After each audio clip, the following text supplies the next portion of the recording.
بسم الله الرحمن الرحيم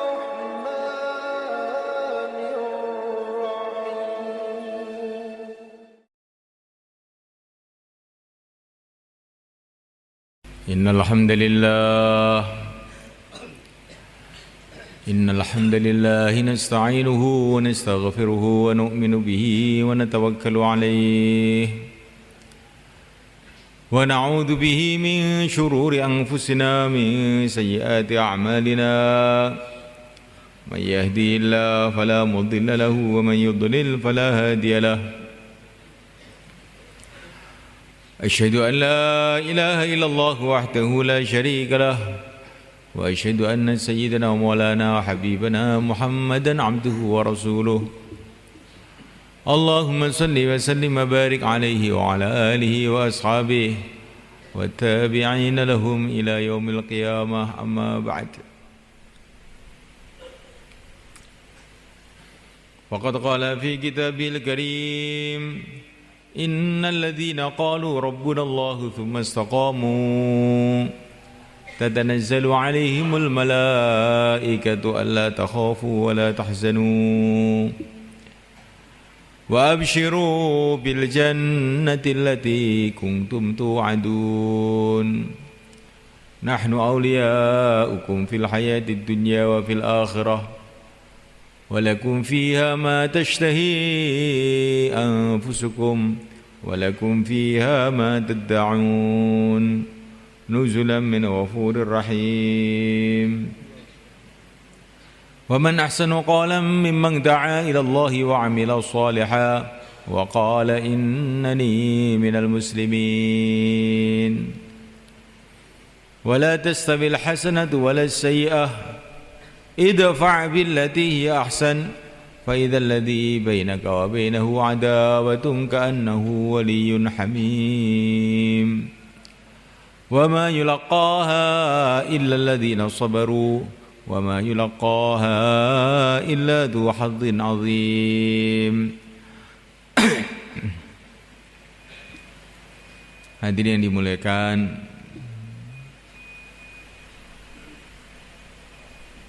dalam majelis kita ini kita akan sedikit mudzakarah mengenai karunia Allah yang Allah berikan kepada kita,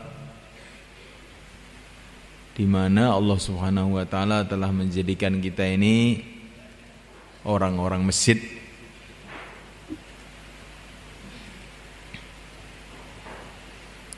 Masjid ini adalah Baitullah. Semua rumah yang ada di dunia ini milik Allah. Enggak ada yang bukan milik Allah. Kerikil satu saja yang bukan milik Allah enggak ada.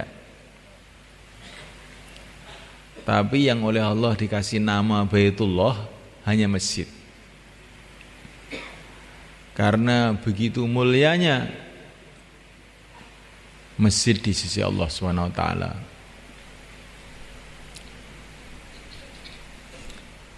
Begitu mulianya masjid itu di sisi Allah SWT, sehingga kekasih-kekasih Allah, para nabi, para rasul, semua orang masjid. Begitu mulianya masjid itu di sisi Allah SWT, seluruh para nabi orang masjid. Nabi yang pertama, kakek kita, Mbah Nabi Adam alaihissalam, waktu itu sudah ada masjid, yaitu Masjidil Haram di Makkah Al-Mukarramah, dan beliau ibadah di sana. Begitu mulia masjid itu sampai yang disuruh bangun masjid itu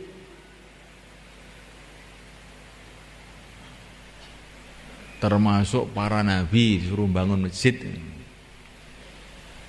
Allah Subhanahu wa taala bercerita bagaimana Nabi Ibrahim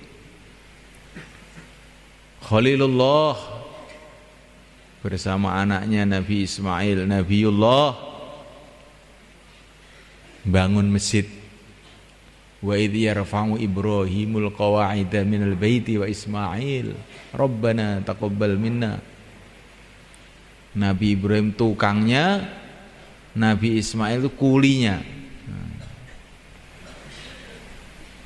Tukang, kalau tukang masjid itu begitu mulia di sisi Allah.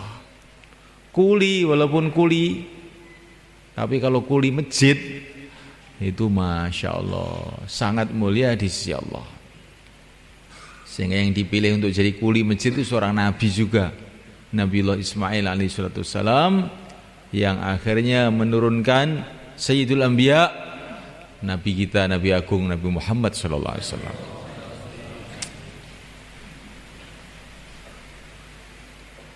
Begitu mulianya masjid itu di sisi Allah, sampai Nabiullah Ibrahim, Nabiullah Ismail pun diperintahkan untuk bersih-bersih masjid, ang tahhira baitiya lit-taifin wal 'akifin war ruk'is sujud.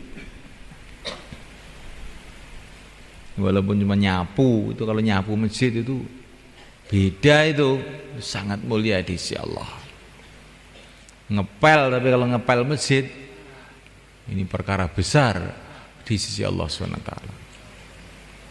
Para nabi, bahkan Sayyidul Anbiya, baginda Nabi alaihissalam, beliau melihat ada dahak, ada liak di masjid, langsung wajahnya memerah, dibersihkan sendiri, digosok itu, kemudian dikasih minyak wangi bekasnya itu, dikasih wangi-wangian masjid itu oleh Rasulullah SAW dengan tangan beliau sendiri. Liaknya, dahaknya itu dibersihkan oleh tangan beliau sendiri. Begitu mulianya masjid itu di sisi Allah.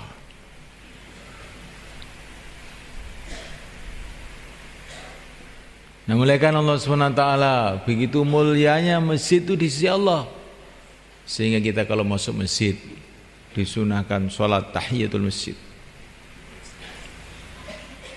Semua orang-orang yang ada kaitan dengan masjid orang-orang mulia di sisi Allah. Dalam satu hadis dikatakan masjid itu ada tiang-tiangnya, ada cagak-cagaknya. Julasa'uhumul malaikah. Teman duduk mereka itu adalah para malaikat. Itu cagak-cagak masjid itu. Maksudnya orang-orang yang istiqomah di masjid, orang-orang ahli masjid, orang-orang yang rajin masjid, itu cagaknya masjid namanya. Cagak masjid itu kan itu cagak. Cagak itu juga berharga juga. Tapi cagak masjid yang dimaksud di sini ini adalah orang-orang yang istiqomah di masjid. Kalau mereka pergi kemana-mana, para malaikat-malaikat itu pada mencari-cari.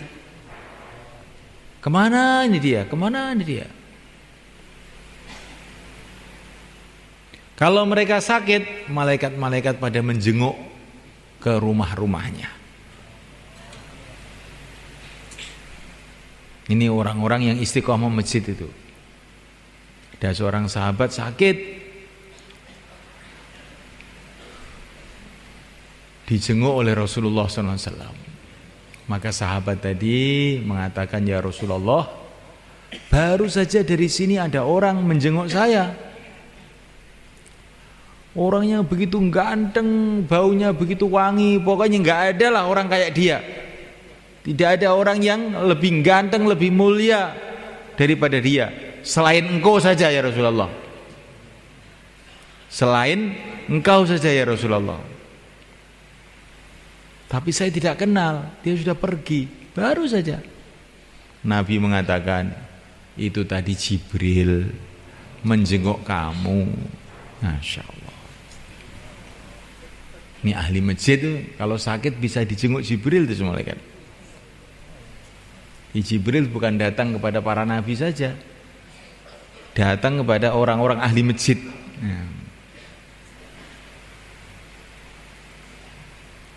Nah, mulaikan Allah SWT Wa in kanat indahum hajah a'anuhum. Orang-orang ahli masjid ini kalau mereka punya hajat-hajat, malaikat-malaikat akan digerakkan oleh Allah untuk membantu mereka.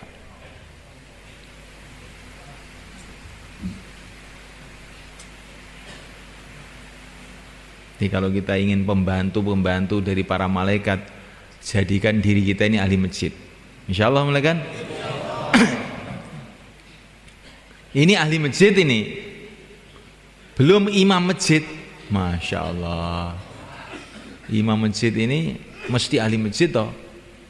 Apa ada imam sekali imami terus pergi 1 bulan terus baru imami lagi? Biasanya imam tuh mesti istiqomah masjid. Biasanya loh.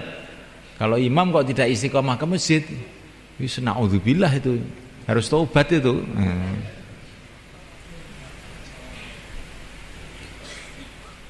Imam masjid ini semuanya kan kedudukan yang sangat-sangat mulia di sisi Allah.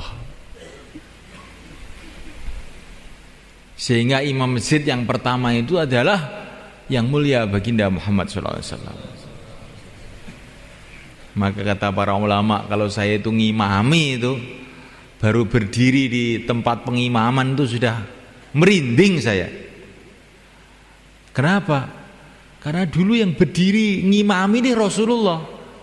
Lah kok terus saya yang ngimami? Sebetulnya betul-betul tidak pantas. Tapi apa boleh buat ya, memang adanya kayak begini ya. Di kita ini kalau ngimami itu harus hati-hati itu. Bukan ngimami baru pulang dari sawah krobiak-krobiak. Nah, bajunya enggak ditata ya. Keringetnya ambune cek penguk ya. Ngimami masjid ya. Muacane pletot sisan ya. Yang cara Jawa mau nggih, sing Indonesia pun ngerti gitu. Ini khusus wong Jawa, padha Jawane kan mboten ana apa to, rada di niki napa mboten nyeneni lho niki namung niki ngomong dhewe istilahnya. Tapi dirungokne wong, ngomong dhewe dirungokne wong. Jenenge dadi imam niku nggih sing rada pokro ngoten to, gitu. Sayyidina Abdullah bin Mas'ud itu kalau ngimami itu ya pakai pakaian yang layaknya jadi imam. Bukan ngimami pakai celana edel-edel. Imam opo mau menghadap pada Allah, mewakili Rasulullah kok kayak begitu gimana? Pakai pakaian yang terbaik untuk ngimami itu. Pakai wangi-wangian yang terwangi untuk ngimami itu. Karena dalam satu hadis dikatakan kalau imam itu tidak disukai sama makmumnya, itu nanti sholatnya nggak bisa naik ke langit. Jadi imam itu harus punya penampilan yang disukai oleh makmumnya. Imam itu harus punya akhlak yang disukai oleh makmumnya. Imam itu usahakan punya bacaan yang disukai sama makmumnya. Tapi syaratnya makmumnya yang benar loh. Ini bukan tarawih. Sukanya makmum saya itu yang cepat, Pak. Yasin, Allahu Akbar. Alif Lam Mim, Allahu Akbar. Oh. Nah iki kok ngimami kok ngono piye? Nah, senengane ngoten niku dadi kok nyenengne wong jarene. Iki seneng lha wong nek seneng ra bener aja dituruti, nggih. Seneng sing bener. Wong sing panjen pengen ngibadah suwane ngersane Allah tenan. Mboten wong-wong ora genah dituruti rusak kabeh akhire. Kasih kan dipun muliakan. Jadi malaikat Allah Ta'ala imam itu harus usaha punya sifat-sifat yang disukai oleh makmumnya. Itu penting semuanya kan. Tapi kita buat yang demikian itu bukan karena makmumnya, bukan karena orang, tapi karena mencari ridha Allah. Saya menyenangkan makmum-makmum saya ini untuk mencari ridho Allah. Bacanya yang bagus, Fatihahnya yang bagus, surat-suratnya yang bagus, apalagi tarawih ini. Yang tumakninah semulaikan, karena syaitan itu banyak menipu kita. Sholat tarawih itu dibikin begitu cepat, ya, super cepat, ya. Sampai Fatihahnya dipotong-potong, ya, korting, ya. Nggak ada baca dunga iftitah kabiro walhamdulillah katsira, sudah nggak ada. Itu sunnah loh. Kalau sunnah itu harus ditinggal gitu bagaimana? Setiap sunnah ditinggalkan, setiap sunnah ditinggalkan, akhirnya sunnah itu jadi haram akhirnya lama-lama jadinya. Baca dunga iftitah itu yang sempurna, walaupun itu sholat sunnah. Kalau tidak, kita usaha menyempurnakan sholat kita, akhirnya perasaan kita ini beribadah, tapi tidak ada nilainya beribadah di sisi Allah. Baca yang bagus, rukuknya yang tumakninah, sujudnya yang tumakninah. Kita sholat 2 rakaat, tumakninah tertib, lebih baik daripada 1.000.000 rakaat tidak tertib. Iya nggak semulakan? 1.000.000 rakaat nggak tertib, namanya bukan sholat. 2 rakaat tertib, ini namanya sholat yang akan ada nilai besar di sisi Allah. Tapi jangan dijadikan alasan. Kalau begitu nanti tarawih 2 rakaat saja Pak. Jangan. Ya, daripada panjang-panjang tarawih 20, tetapi cepat-cepat lebih baik 2 rakaat tapi tumakninah. Kalau urusan agama itu jangan kamu bilang begitu. Kalau urusan dunia kita ini nerimo, udah ini aja cukup. Pakai sambal juga sudah nggak apa-apa. Tapi kalau urusan agama, kesempatan kita amal itu cuma sekali di dunia ini. Sebentar lagi kita akan mati, tidak ada kesempatan amal. Ya jangan 2 rakaat toh ini. Orang-orang dulu semua kan, ulama-ulama dulu, para tabi'in, sholat itu bukan Ramadan ini ratusan rakaat tiap hari, sholat sunnah itu. Bukan Ramadan itu. Sebagaimana kita baca dalam kitab taklim itu, bagaimana Sayyidina Ali Zainal Abidin, ini cucunya Rasulullah, anaknya Sayyidina Husain, sholatnya sehari semalam ini bukan Ramadan, 1.000 rakaat. Apa kita ini nggak malu kalau kita ini ngaku mengikuti para ulama-ulama, mengikuti orang-orang soleh? Ramadan kok terus minta korting itu bagaimana?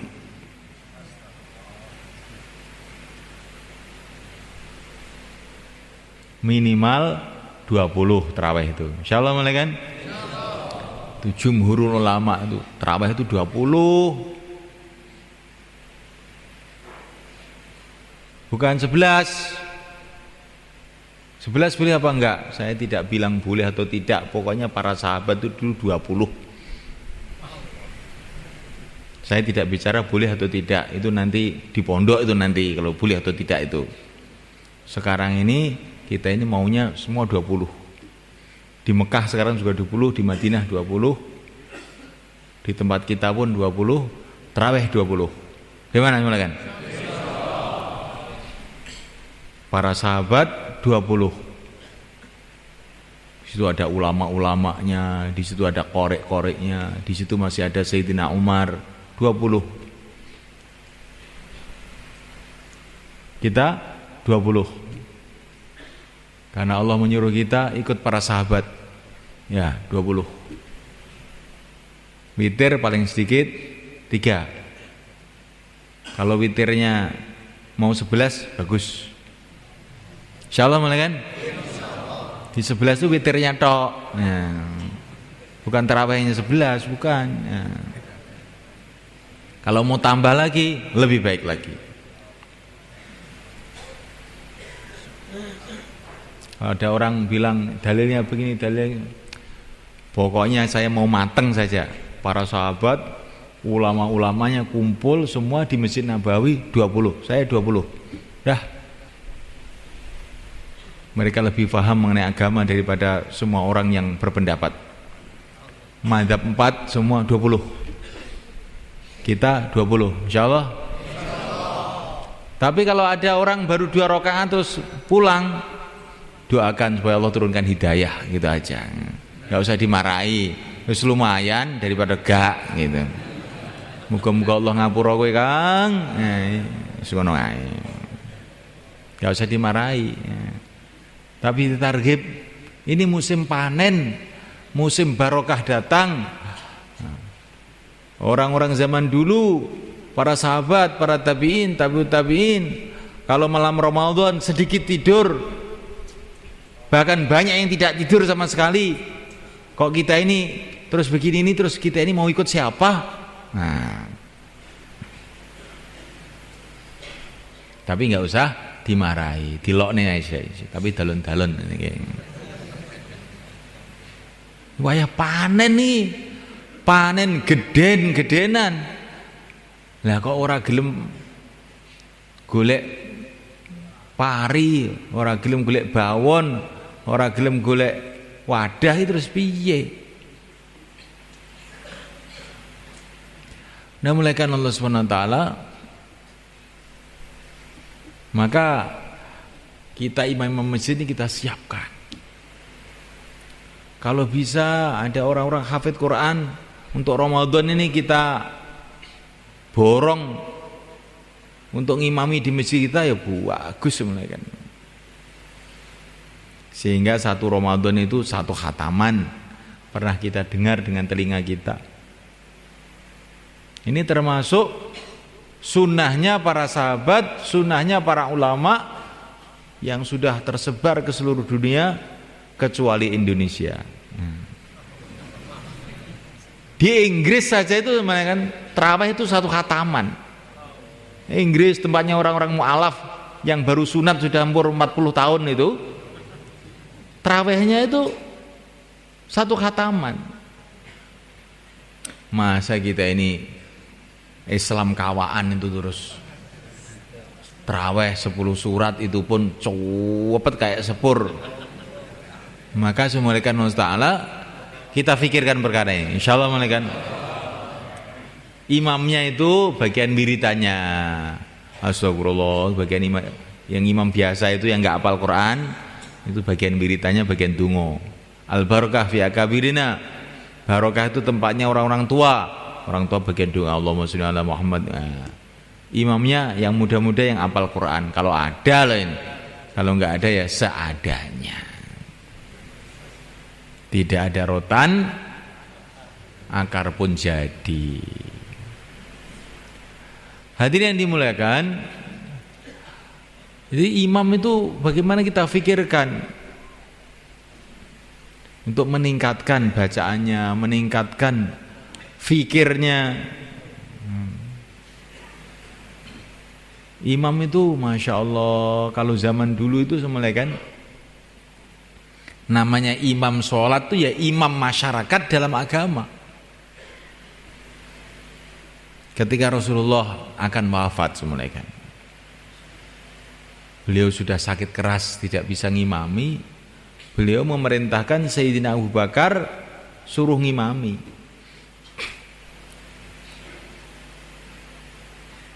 Maka setelah Rasulullah dipanggil oleh Allah, para sahabat ini musyawarah. Sekarang pimpinan masyarakat Islam ini Rasulullah sudah dipanggil oleh Allah. Terus sekarang yang memimpin masyarakat ini siapa ini? Kan masyarakat harus ada pimpinannya. Maka para sahabat mengatakan, lah yang suruh ngimami itu Abu Bakar, ya yang mimpin masyarakat ya Abu Bakar. Itu cara pikirin sahabat. Jadi imam sholat itu bukan hanya imam sholat, imam kehidupan masyarakat. Jadi contoh untuk memimpin masyarakat, menuntun masyarakat menuju kebaikan, menuju ridha Allah. Maka dalam hadis dikatakan al-imamu dhamin. Imam itu menjamin. Kalau katanya orang ahli fikih, al-imamu dhamin itu kalau ada makmum ketinggalan, makmum masbuk itu, maka dia tidak sempat baca Fatihah langsung ikut rukuk, maka bacaan Fatihahnya ditanggung sama imam. Itu kalau bahasan fikih. Tapi katanya orang tabligh itu dhamin, iman tuh menjamin tuh bukan hanya menjamin urusan sholat, menjamin bertanggung jawab bagaimana seluruh masyarakat itu amal agama. Insyaallah mulai kan. Jadi imam itu ada rasa tanggung jawab. Kayak Sayyidina Umar radhiyallahu ta'ala anhu habis sholat subuh dilihat makmumnya ini. Loh, Sulaiman kok nggak ada? Kemana ini Sulaiman? Nggak ada yang tahu. Langsung Sayyidina Umar habis sholat subuh itu pergi ke rumahnya Sulaiman. Ternyata Sulaiman masih tidur di rumah. Sayyidina Umar tanya kepada ibunya, Sulaiman kemana? Enggak ke masjid subuh. Ya Amirul Mukminin, ini Sulaiman tahajud semalam suntuk, enggak tidur tadi malam itu. Datang waktu subuh dia langsung sholat subuh di rumah terus tidur di rumah. Sekarang bangkong. Sayyidina Umar mengatakan, saya lebih suka Sulaiman tidur semalam suntuk tapi sholat jamaah subuh, bukan malah dibalik. Malam tidak tidur tahajud, subuh enggak jamaah. Jangan gitu. Ini namanya ini al-imamu dhamin. Imam itu bertanggung jawab, ada mikir. Jangan imam makmumnya hilang, makmumnya mati, makmumnya sudah enggak tahu. Nah, ini namanya imamnya tidak bertanggung jawab namanya. Imam itu harus mikir, hari ini yang makmum berapa nih? 3 orang. Padahal orang sekitar masjid sini ini ada 50 orang, yang lain kemana ini? Harus saya cari satu persatu sampai 50 orang ke masjid semua. Insyaallah malaikat. Itu baru namanya imam itu ada tanggung jawab agama. Karena imam itu adalah kedudukannya Rasulullah dulunya itu malaikat. Sebagaimana Rasulullah itu memikirkan umat, siang malam menangis untuk umat, bergerak untuk umat, maka kita ini yang jadi ahli masjid, khususnya imamnya, ada tanggung jawab untuk memikirkan umat juga. Insyaallah malaikat. Sekarang muadzinnya Rasulullah itu adalah Sayyidina Bilal. Ini Sayyidina Bilal ini Masya Allah dipilih oleh Allah jadi muadzin. Kenapa? Kata para ulama, karena dia layak, pantas untuk mengingatkan orang kepada Allah itu pantas. Karena dia sudah lulus ujian. Ujiannya ketika masuk Islam disuweret di padang pasir, gebuki setengah mati, mulutnya ahad, Allah satu. Jadi dalam keadaan setengah mati, beliau masih mengingati Allah. Maka ini berarti ujian lulus. Dia setengah mati masih mengingati Allah. Untuk mengingatkan orang kepada Allah itu cocok orang begini ini. Ini ujiannya muadzin ini. Kalau muadzin ditempeleng Allah, alhamdulillah. Nah, ini lulus berarti. Kalau belum begitu, belum lulus. Diseret-seret karena agama. Allah, ini ujiannya muadzin. Kita punya muadzin begitu enggak? Muadzin malah diserahkan anak-anak kecil. Allah Akbar. Terus pujian enggak karu-karuan ngalor ngidul. Yang tua-tua apa sudah mati semua. Muadzin tuh carikan orang-orang seperti Sayyidina Bilal. Lah enggak ada sekarang, minimal karkun 4 bulan. sudah pernah mujahadah susah payah karena agama. Bagaimana kalau kita mulaikan? Ini pikir saya loh ini mulaikan. Jadi orang yang risau agama, prihatin agama, susah payah untuk agama. Lah dia ini kalau adzan nanti adzannya itu ada ruhnya, ada kekuatannya seperti Sayyidina Bilal. Kalau beliau adzan asyhadu anna Muhammadar Rasulullah, setelah wafatnya Rasulullah ini, orang Madinah itu pada nangis semua ingat Rasulullah mereka. Karena hati beliau dipenuhi dengan kecintaan kepada Rasulullah yang luar biasa. Sehingga Sayyidina Bilal itu ketika mau wafat malah bernyanyi-nyanyi gembira. Besok saya ketemu Rasulullah, besok saya ketemu para sahabat, kekasih-kekasih saya, ghadan nalqal ahibbah Muhammadan wa hizbah. Makanya kalau dia mengucapkan asyhadu anna Muhammadar Rasulullah, geger Madinah itu geger. Bagaimana kalau kita cari muadzin seperti itu? Insyaallah malaikat. Maknanya itu muadzin itu harus cari orang yang sungguh-sungguh gitu loh semuanya kan. Kalau nggak ada yang kayak Sayyidina Bilal ya jangan nemen-nemen gitu loh. Habis ngerokok gudang garam, gitu. Nggak kumur, nggak apa ke masjid Allah. Iya ada nopo ya. Wis gak bermutu belas ini. Gak ngekopiah sisan. Ini ki masjid kita kaya ngeten iki, Pak.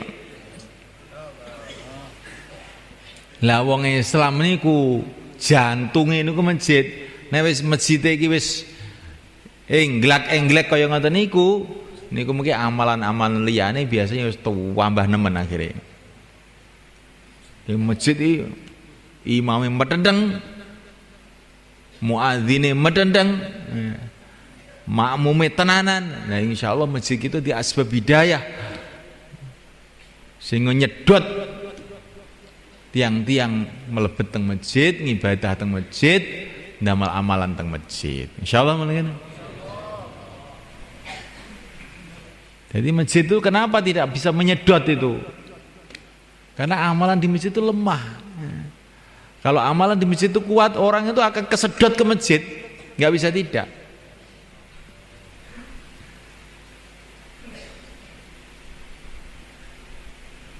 Jadi kalau orang-orang tidak pergi ke masjid,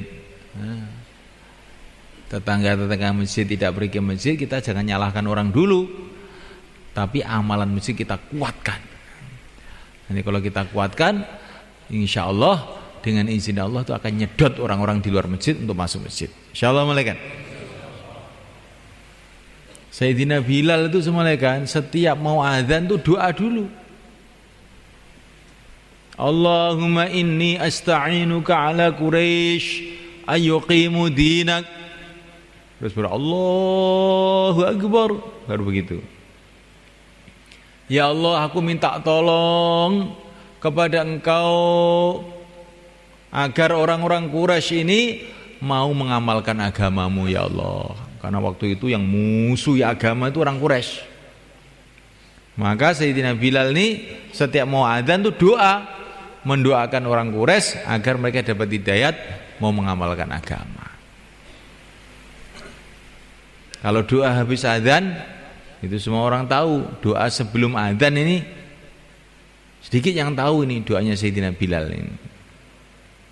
Ya Allah, aku minta tolong kepada Engkau gerakkan orang Quraisy untuk bisa mengamalkan agamamu.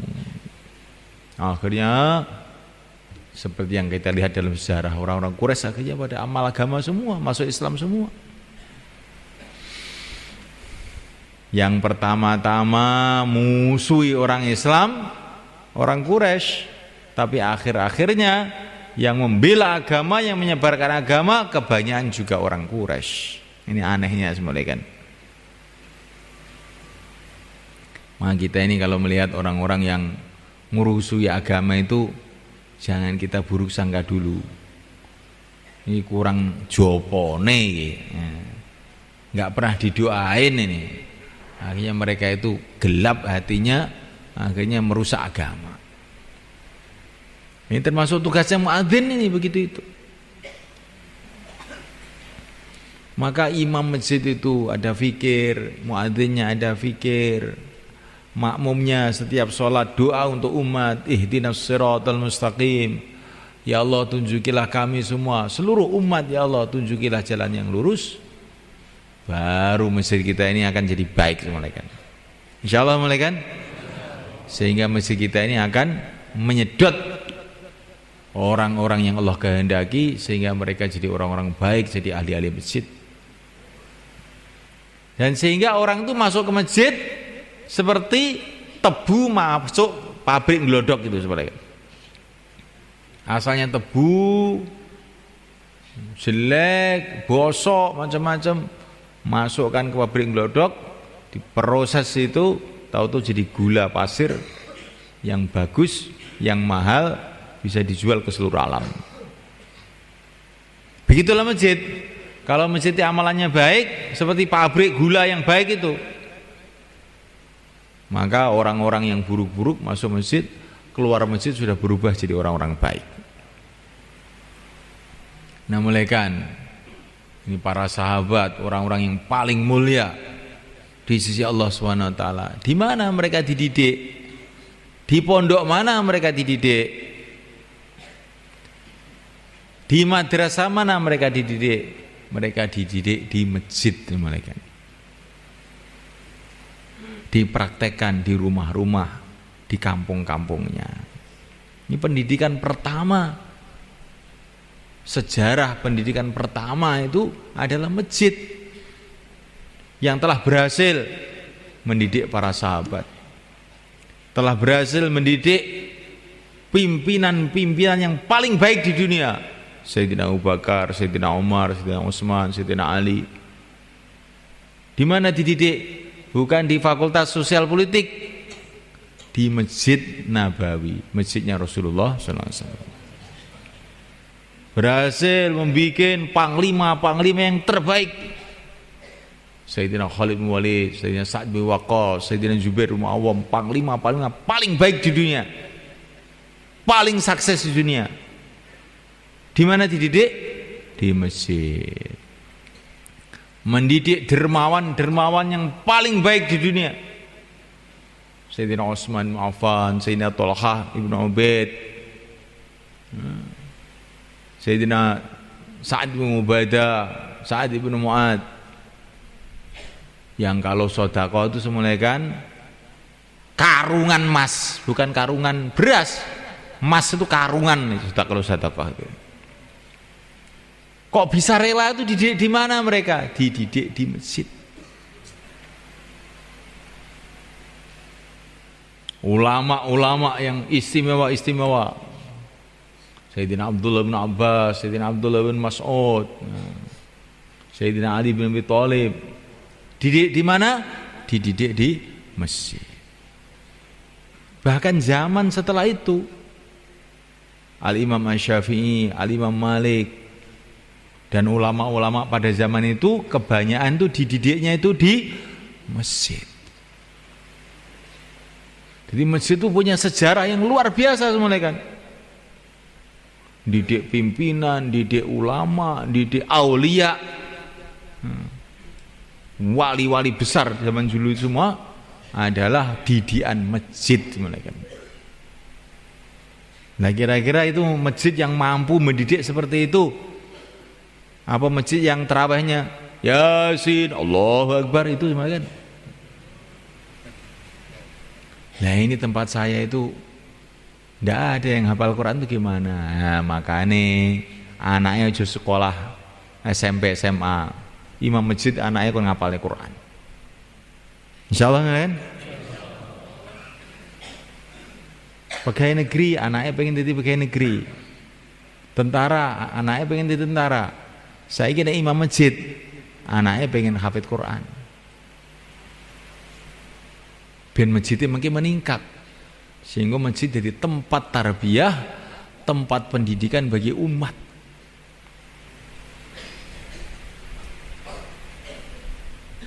Kamu hafal Quran? Ngapalin Quran di mana? Oh, di masjid sana. Zaman dulu tuh gitu malah kan. Kamu belajar hadis di mana? Di masjid sana. Kamu belajar fikih di mana? Di masjid sana. Itu zaman dulu tuh begitu. Karena masjid-masjid itu jadi pusat agama, pusat ilmu, pusat ibadah, pusat doa, pusat semua kehidupan yang baik-baik. Masya Allah, mencetak orang-orang baik yang akhirnya mendatangkan masyarakat yang baik, yang menyebarkan agama di seluruh dunia ini. Nah, kita niatkan untuk meningkatkan masjid kita, insya Allah malaikat. Kita niatkan. Sekarang itu sekolahan SD itu sudah ada aturannya. Kepalanya harus S1 namanya. Gurunya harus diploma 2 namanya. Orang-orang dunia itu sudah mikir bagaimana sekolahnya tambah maju. Nah, sekolahnya umat Islam tarbiyah agama ini yang terpenting adalah masjid, nggak dipikirkan. Pikirkan bagaimana imamnya meningkat, bagaimana muadzinnya meningkat, bagaimana merbotnya tukang nabuh beduk itu juga meningkat. Nah, meningkatnya bagaimana nabuh beduk aja? Merbote itu loh, ngerti waktu. Karena ada masjid itu belum subuh sudah dibeduki. Nah, itu kan bahaya itu. Karena kalau orang sholat ini sebelum waktunya kan nggak sah. Ngerti waktu. Merbote si bagian nabu beduk itu golek ning wong sing tenanan. Ampre tenanan piye? Tok nih 4 wulan. Insyaallah meneh kan. Minggu tenanan niku. Nek ora minggu nih nabu sak penake, dienggo klothekan akhire. Nek Ramadan klothekan. Lah masjid nggo klothekan iki piye ta? Jadi saya malaikat Allah Subhanahu wa taala, masjid kita tingkatkan malaikat. Semuanya kita tingkatkan. Itu termasuk fasilitas-fasilitas zuhir pun kita tingkatkan. Baitullah, kita mau yang datang ke masjid itu ada tamu-tamu Allah. Bikin WC yang bagus. Rumahnya WC-nya sudah diperbaiki, masjid kok nggak diperbaiki? Mana cinta kamu kepada Baitullah itu? Airnya dipenuhi semua, ini mau Ramadan cek semua, sanyo-sanyo, kompo-kompo, karan-keran, cek. Untuk apa? Untuk ikram tamu-tamu Allah. Dengan cara begitu insya Allah akan ridho pada kita. Ada orang itu diceritakan para ulama mau digiring ke neraka di padang mahsyar. Di tengah jalan dia ketemu orang.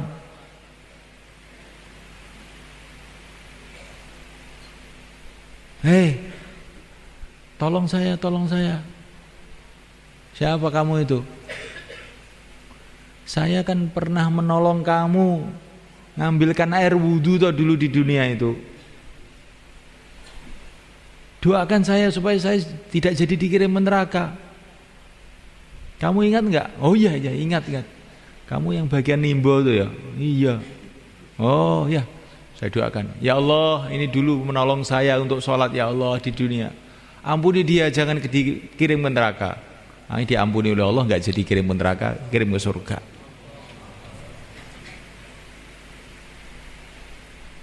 Jadi namanya walaupun dandani keran, ini keran masjid ini beda. Walaupun bersihkan WC, tapi kalau WC masjid itu lain itu. Dibersihkan WC-nya, keran-kerannya dibersihkan, airnya disempurnakan.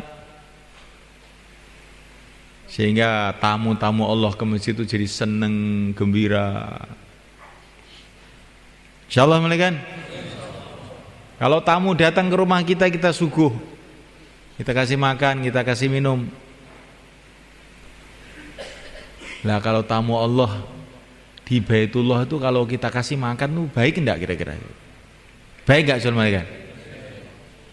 Zaman biyen wong kuno-kuno niku nek jenenge Ramadan niku traweh karo nggo puluran istilahé wong Jawa. Mbuh puluran maknane napa ngertos. Nggawa telo, nggawa tiwul gitu. Nggawa ayam panggang kadang-kadang niku. Niku wong zaman kuno niku piwulange kiai-kiai zaman kuno. Saya sangat niku. Sekarang ini kalau di Madinah sekarang ini kalau Ramadan, Masya Allah, berbuka itu digelar itu, makanan itu di jalan-jalan, di masjid, di mana-mana tuh bareng orang ngasih makan semua. Nggak ada orang kelaparan kalau Ramadan itu. Ya, kalau masjid-masjid kita ini kita hidupkan suasana seperti itu gimana? Itu kalau habis asar itu digelar sufroh yang panjang, ayam goreng ada di situ, doro goreng ada di situ, gitu.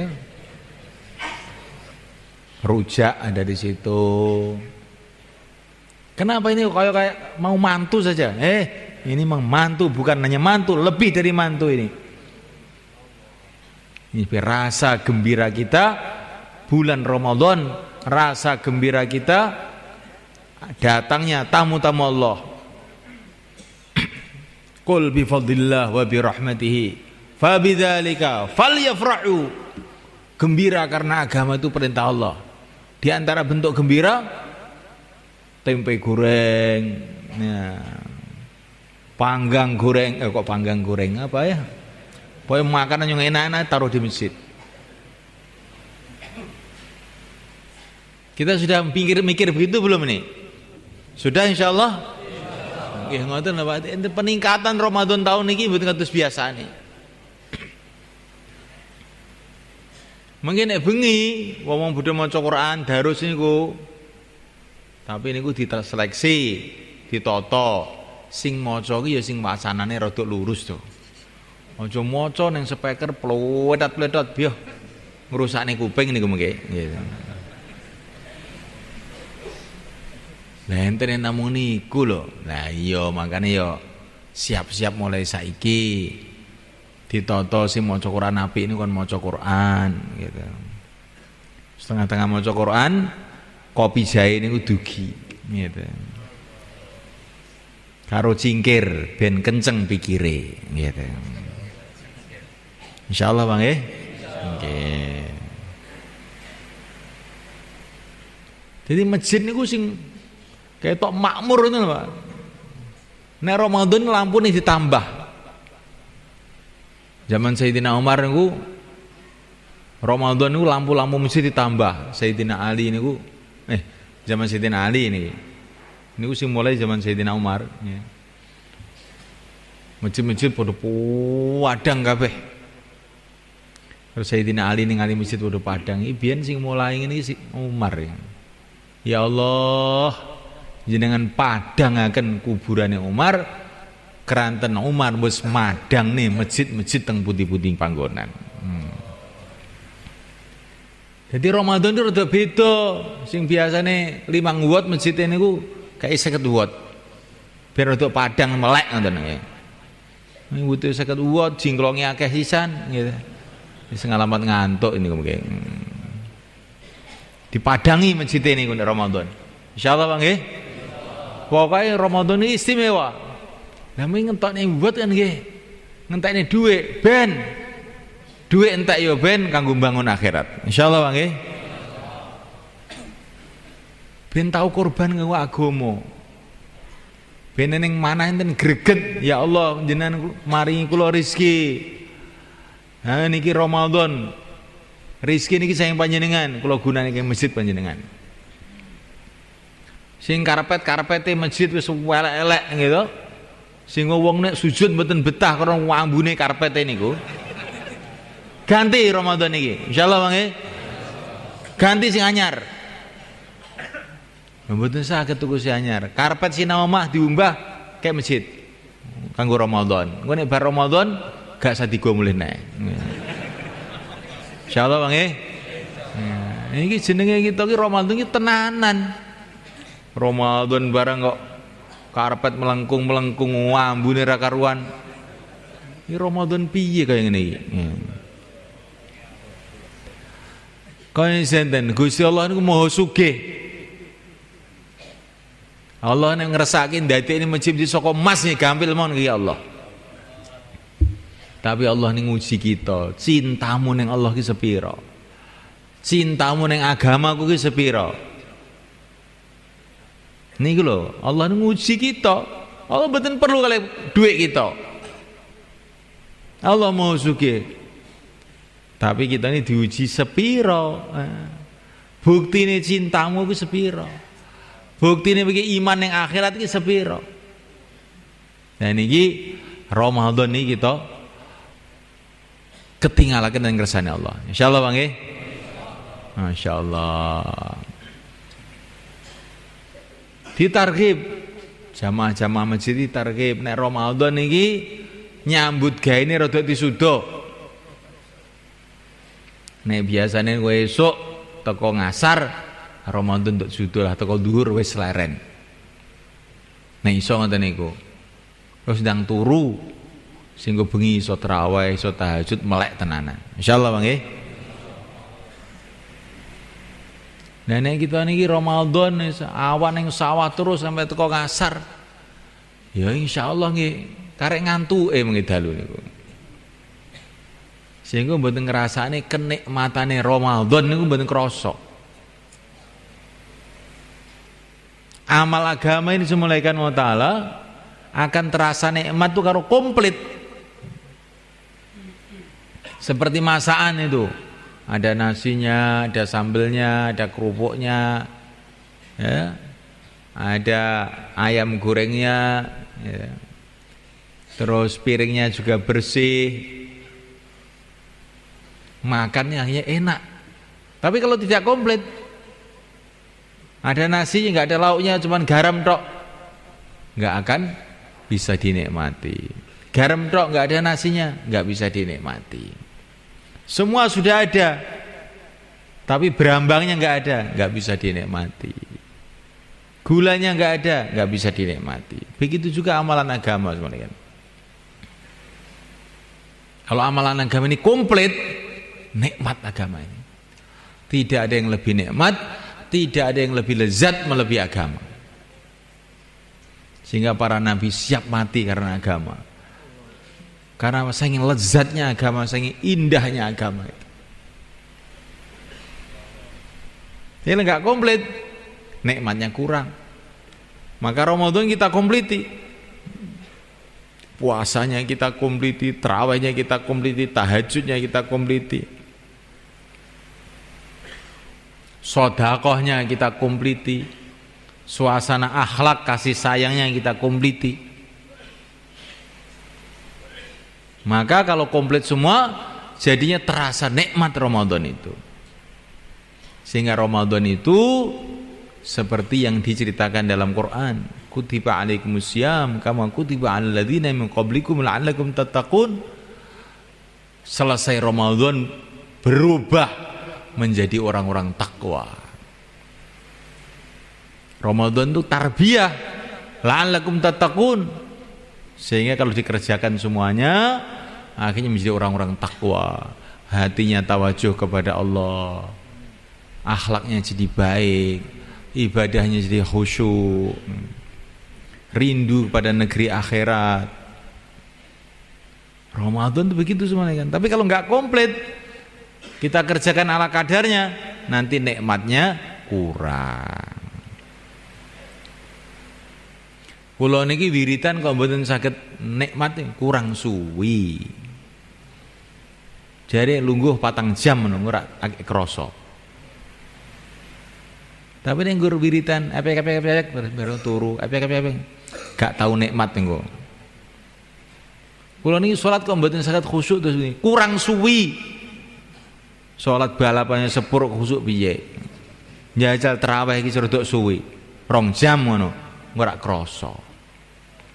Saestu di samping syarat-syarat lintune lho, panganane sing halal. Atine madhep tenan ning Gusti Allah. Di samping niku wektu didawakne niku penting. Napa mawon kudu didawakne. Khususnya Ramadan niku. Salate didawakne, traweh didawakne, zikir didawakne, maca Qur'annya didawakne. Niki insyaallah badhe krasa kenikmatan ini. Insyaallah kita niat semula kan. Kemudian semulaikan Allah SWT, Masya Allah. Ramadan ini juga punya sejarah yang luar biasa. Ketika Rasulullah datang ke Madinah, semulaikan, itu orang Islam juga sudah banyak, tapi orang kafir juga masih banyak. Tapi setelah tahun 2, pas Ramadan, Perang Badar, maka berbondong-bondong orang-orang kafir Madinah itu pada masuk Islam. Begitu juga Makkah. Makkah itu Fathu Makkah, gerudukannya orang Makkah masuk Islam itu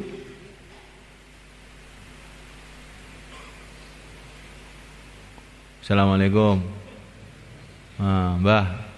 Joturo ya, Mbah. Gerudukannya orang Mekah masuk Islam itu waktu Ramadan juga. Tahun 8 Hijrah itu. Jadi ringkasnya itu Mekah Madinah itu banyak datang hidayah itu waktu Ramadan. Ya ini apa ini maksudnya semuanya kan? Maksudnya bagus sekali kalau Ramadan itu untuk usaha hidayah untuk diri kita, untuk umat. Usaha hidayah itu pokoknya adalah usaha ajak-ajak, usaha dakwah itu. Itu Ramadan cocok. Hati manusia itu pada bulan Ramadan itu lebih lembut daripada sebelum Ramadan. Karena pada bulan Ramadan itu hati manusia itu setannya itu pada lari. Sehingga mudah didatangi hidayah. Maka jangan kita sia-siakan Ramadan ini untuk ngajak orang pada kebaikan. Insyaallah kan? Jangan pula lupa doa, Masya Allah. Karena doa-doa waktu Ramadan nilainya berbeda, khususnya waktu berbuka, waktu sahur, waktu kita ini lapar. Apalagi kita ini sedang lapar puasa, terus di sekitar kita itu ada orang-orang yang tidak puasa. Itu nilai puasa kita tambah tinggi. Malaikat-malaikat akan berdoa buat kita. Mungkin kita kan safar atau waktu Ramadan kadang-kadang safar ke Madiun, kemana. Di sana banyak orang tidak puasa umpamanya. Semoga tahun ini pada puasa semua. Justru itu akan meningkatkan nilai puasa kita sabar. Insyaallah malaikat. Nah mulaikan Allah SWT, pokoknya yang rigesnya semulaikan kita syukurilah semulaikan. Kita menjadi orang-orang masjid, jadi khotim masjid. Sampai budaya di negeri Arab sana mulaikan. Budaya ini, saya tidak bicara sunnah tapi budaya. Di negeri Arab itu, kalau namanya raja itu, raja di Hijaz itu gelarnya itu bukan macam-macam. Di antara gelar yang paling mereka hormati itu Khatimul Haramain Asy-Syarifain. Khatim Masjidil Haram dan Masjid Nabawi. Jadi raja-raja itu gelarnya di sana itu pelayan masjid Mekah, pelayan masjid Madinah. Masyarakat itu tahu bahwa melayani masjid itu betul-betul satu perkara yang besar. Sampai di pintu Ka'bah itu ditulis Khatimul Haramain Asy-Syarifain. Pelayan masjid Masjidil Haram, Masjid Nabawi. Jadi kita ini melayani masjid itu gembira, syukur, seneng.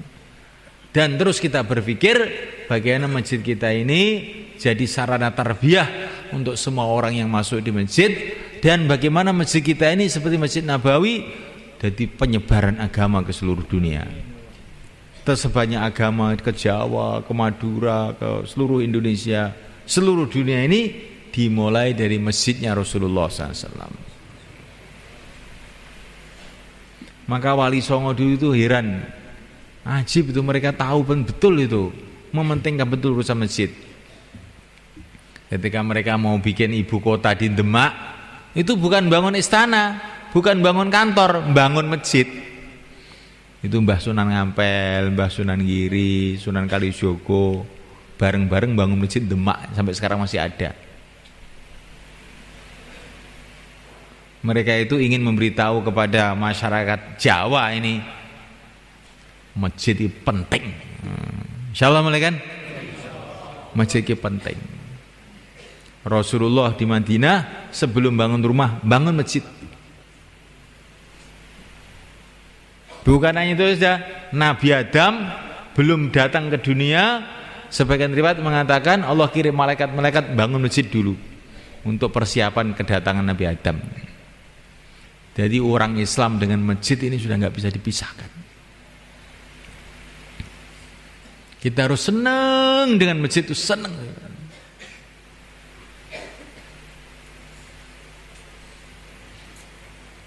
Kecintaan kita kepada masjid ini kita buktikan dengan meningkatkan seluruh amal-amal masjid, ibadahnya, dakwahnya, ngajinya, suasana kasih sayangnya, ikromnya, khidmatnya kita tingkatkan, kita mulai sekarang ini, sehingga Ramadan nanti masjid kita ini sudah anget dengan amalan-amalan, sehingga akhirnya jadi asbab hidayah Ramadan ini. Kampung-kampung berubah, kota-kota berubah, anak-anak kita berubah, istri kita berubah, barokahnya amal masjid dalam bulan Ramadan. Insyaallah mulaikan.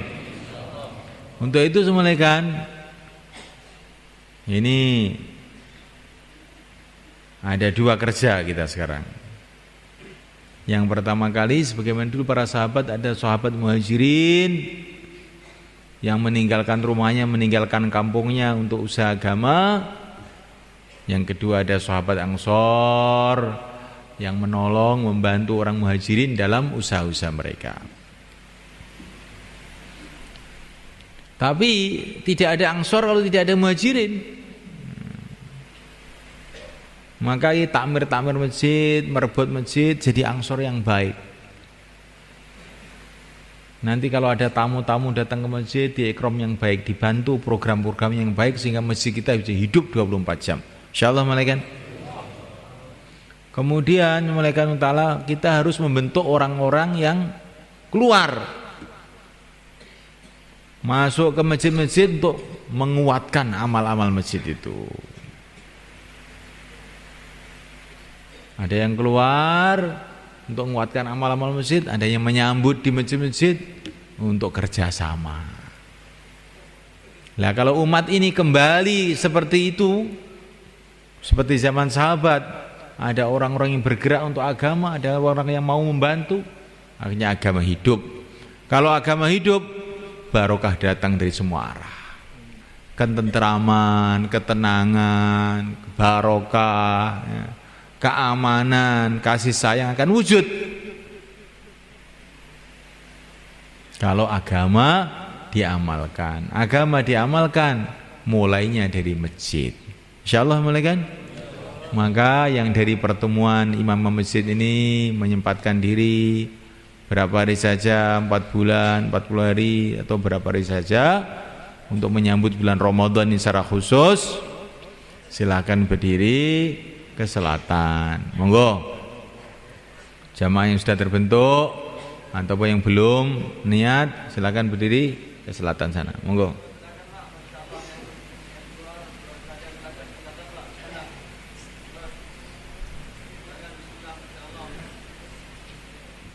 Niki saben dinten ngajaten teng mriki niki ben dinten ngaten niki. Cuma niki keranten imam-imam masjid sami rawuh niku mawon. Kula niki neh matur dalon-dalon niku wau khawatir jenengan Yo mau apa to iki? Niku dalan-dalan mun kula niku mun kula lembut napa Pak niku. Mun kula lembut, ngene lembute wong Boro ngeten iki, ngeten. Nek umpama kula kasarne ngoten, yo agama keadaane kaya ngene imam masjid kaya bodho ngantuk piye. Umpama kula kasarne ngoten niku, gitu. Tapi kula lembutne sinten sing kersa medal kula aturi nyempataken nguatne amal masjid. Niki halus apa nggih? Halus. Sehingga sampeyan nek kula undang mriki malih mengki dhisik purun malih. Insyaallah Bang nggih. Nggih. Monggo sing badhe medal 4 bulan 40 hari, monggo. Monggo.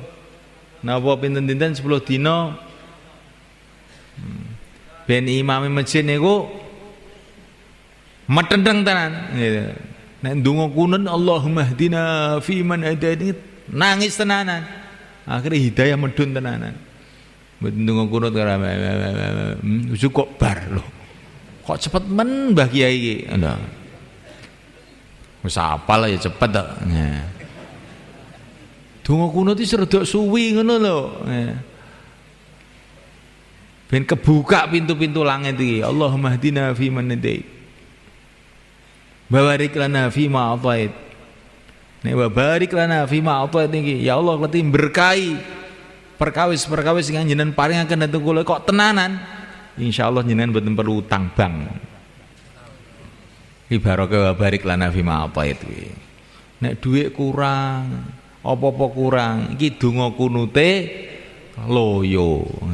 Nah, terus donga kunut kuat, insyaallah mboten cukup kabeh ngoten wae. Apa meneh nek donga kunute dipepe garing jam 7 agek donga kunut. Nek pepe terus piye? Nek semboya donga kunute niki dikencengi niki insyaallah niku umat iki barokah. Kabeh sing sambat kok. Sambate napa? Rezekine kurang, ini kurang, ki kurang, ki kurang. Wis umat Islam nang duwe sambate kurang. Tibake mbasa kula dilok-dilok niku ndonga kunute gak tenanan. Nek mau ndonga kunute tenanan niku insyaallah mboten enten kurang. Insyaallah Bang nggih. Nah. Ini pusat kekuatane wong Islam iku enten masjid. Kekuatan Muslim masjid, mboten teng istana, mboten teng benteng, mboten teng tentara, mboten teng masjid. Niku Raja Abruhah, gitu. Nggawa pasukan gajah saka Yaman nyerbu Mekah. Oh, tapi iki masjid barokah, Abruhah hancur malah. Di kekuatannya wong Islam enten masjid niki. Mboten enten bedil, mboten enten bom, enten masjid. Nek masjid makmur ditulung oleh Allah. Wis lah mbok bahaya sih kaya napa mawon aman mboten ana apa. Insyaallah Bang nggih. Masjid ini penting. Sakniki kita ngerti kekuatan Islam, kekuatan ekonomi, kekuatan politik, kekuatan teknologi. Kekuatan umat Islam itu di masjid. Nah, kalau amal masjid hidup sungguh-sungguh Allah jaga umat ini.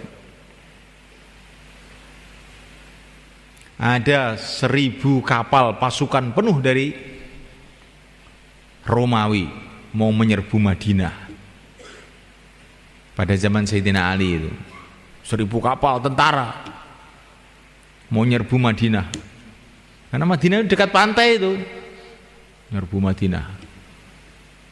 Tapi wong Madinah ini ada masjidnya yang hidup amalan yang sebenarnya. Itu kapal di tengah lautan numplek semua, mati semua. Kecuali jenderalnya saja yang enggak mati, pulang ke Romawi. Pulang laporan sama Raja Romawi. Pasukan kamu mana? Pasukannya mati semua, tenggelam. Rajanya marah, kurang ajar, jenderal goblok. Jindanya langsung dipotong lehernya sisan. Wes mati sisan. Ini barokahnya amalan Masjid Nabawi pada zaman itu. Maka masjid kita ini kita kuatkan amalannya mulai sekarang. Insyaallah malaikat. Masjid harus ada dakwah, amar ma'ruf nahi mungkar. Masjid harus ada ngaji, masjid harus ada ibadahnya kuat, tarawih panjang. Masjid harus ada suasana ikram, kasih sayang, khidmat antara umat. Maka masjid kita nanti akan jadi sumber barokah untuk kampung itu. Ini ada cerita mulai kan, ceritanya kiai-kiai itu. Di kitab ini ada seorang wali Allah masuk kampung malam-malam, masuk kampung, rumah sudah tutup semua, orang sudah pada tidur semua. Akhirnya beliau pergi ke masjid, tidur di masjid. Tapi di tengah tidur itu ada suara, ya Allah, hancurkan kampung ini ya Allah, hancurkan kampung ini ya Allah. Maka wali itu terkejut, suara siapa ini kok doa kok kayak begini. Dicari di masjid nggak ada, luar masjid nggak ada. Ternyata suara itu dari mana? Dari tembok masjid itu. Loh, yang doa ini tembok masjid ya ternyata. Maka beliau termenung, loh, berarti masjid ini marah sama orang kampung ini gara-gara sepi nggak ada orangnya ini. Akhirnya beliau keluar, datang ke rumah-rumah, dikasih tahu masjid kamu itu loh marah sekarang itu. Yang marah itu bukan hanya orang saja, tiang-tiang masjid, tembok-tembok masjid marah sekarang. Ini kalau nggak cepat-cepat kamu makmurkan masjid ini bahaya ini. Makanya orang-orang kampung pada datang ke masjid. Setelah itu wali tadi tidur lagi di masjid. Ada suara, ya Allah berkatilah orang kampung ini, ya Allah berkatilah orang kampung ini. Ternyata suara tembok malaikat. Aneh nggak ini cerita ini? Bagi orang ahlul iman tidak aneh, bisa saja. Kalau manusia bisa bikin tape, bisa bikin kaset, benda-benda mati bisa ini dengan itu kupingan itu apa itu? Kita bisa mendengar. Nah, itu. Maka wali-wali itu kupingnya itu ada alatnya itu. Karena banyak ibadah, banyak doa, nggak pernah maksiat. Akhirnya oleh Allah kupingnya dipasang alat, nggak tahu alatnya itu nggak bisa dilihat, sehingga suaranya tembok pun terdengar. Dulu di Ngawi ini kalau ada orang Ngawi itu ada namanya Mbah Kiai Ghazali Kerten. Itu cerita sama saya itu waktu mondok. Cerita Pak ini ya. Ini gak bayangin dongeng. Ya.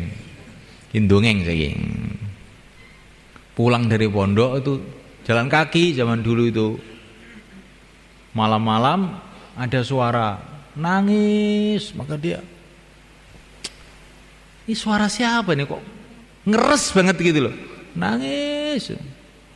Dia cari ini siapa nih kok nangis. Ternyata sumber suara itu dari lumbung padi itu. Lumbung padi itu. Maka diintip. Yang nangis itu apa? Ternyata yang nangis itu padi yang ada di lumbung itu yang nangis itu. Loh kok nangis? Maka tersentak. Kenapa nangis? Karena saya ini dibikin riba. Ribo. Itu kalau telinga kita ini baik semuanya kan. Kalau kita lewat di bank-bank desa itu nangis semua itu. Duit meja-meja itu nangis semua itu. Nah, itu Mbah Ghazali itu mbah saya, cerita ini betul loh, ini bukan bohong saya ini. Betul itu. Tapi sekarang ini karena kupingnya itu kopoan ya, banyak maksiat, nggak bisa dengar-dengar yang gaib itu nggak bisa. Yang didengar televisi, radio, internet. Karena kupingnya sudah rusak. Sistem gaib yang ada di kuping itu sudah rusak, konslet. Bahkan dengar ngaji pun nggak nyantol, dengar ngaji nggak nyantol. Tapi kalau dengar yang maksiat nyantol. Nah ini sudah kuping rusak ini. Nah ini untuk memperbaiki itu dengan Ramadan ini. Insyaallah malaikat. Malam mesti kita kuatkan kuping kita ini, kita dengarkan bacaan Quran, ngaji, nasihat. Mulut kita sibukkan dengan dakwah. ngajak kepada kebaikan, badan kita sibukkan dalam taat, insya Allah nanti habis Ramadan itu berubah itu. Dengan ngaji kok berubah jadi enak gitu ya. Sholat kok enteng, wah ini berarti sudah ada perbaikan. Tapi kalau sholat kok masih terasa berat, jadi perbaikan belum terjadi. Perlu kita tambah lagi. Insyaallah malaikat. Saya kira itu yang bisa saya sampaikan. Malaikat, saya minta maaf. Kita akhiri majlis kita ini dengan doa. Allahumma shalli ala sayyidina Muhammad wa ala ali sayyidina Muhammad. Wa radhiyallahu ta'ala an kulli ashabi rasul ajma'in. Allahumma ighfir lana yassir lana barik lana ya Allah. Allahumma hdina fi man hadait wa afina fi man afait wa tawallana fi man tawallait wa barik lana fi ma atait wa qina bi rahmatika syarra ma qadait innaka taqdi wa la yuqda alaik innahu la yadhillu ma walait wa la ya'izzu man adait tabarakta rabbana wa ta'ala wa lakal hamdu ala ma qadait wa lakal syukru ala ma atait nastaghfiruka wa natubu ilaik nastaghfiruka wa natubu ilaik nastaghfiruka wa natubu ilaik nastaghfiruka wa natubu ilaik. Ya Allah, ya Allah, ya terimalah kami, terimalah masjid kami, terimalah kampung kami untuk berkhidmat pada agama-Mu ya Allah. Ya Allah, jadikanlah semuanya ya Allah asbab hidayah untuk diri kami, keluarga kami, anak cucu kami, umat seluruh alam ya Allah. Ya Allah, mudahkanlah kami ya Allah untuk kembali pada agama-Mu ya Allah. Mudahkan keluarga kami untuk kembali pada agama-Mu ya Allah. Mudahkanlah teman-teman kami untuk kembali pada agama-Mu ya Allah. Tuntunlah umat ini ya Allah, wanitanya, laki-lakinya, anak-anak mudanya kembali pada agama-Mu ya Allah. Kembalikanlah umat ini pada agama-Mu ya Allah. Tuntunlah mereka pada agama-Mu ya Allah. Bimbinglah mereka pada agama-Mu ya Allah, menuju ridha-Mu ya Allah, sehingga mulia dunia mulia akhirat ya Allah. Rabbana atina fid dunya hasanah wa fil akhirati hasanah wa qina adzabannar. Wa sallallahu wasallam wa baraka ala sayyidina Maulana Muhammad wa ala alihi washabihi ajma'in. Walhamdulillahirabbil alamin. Al-Fatihah.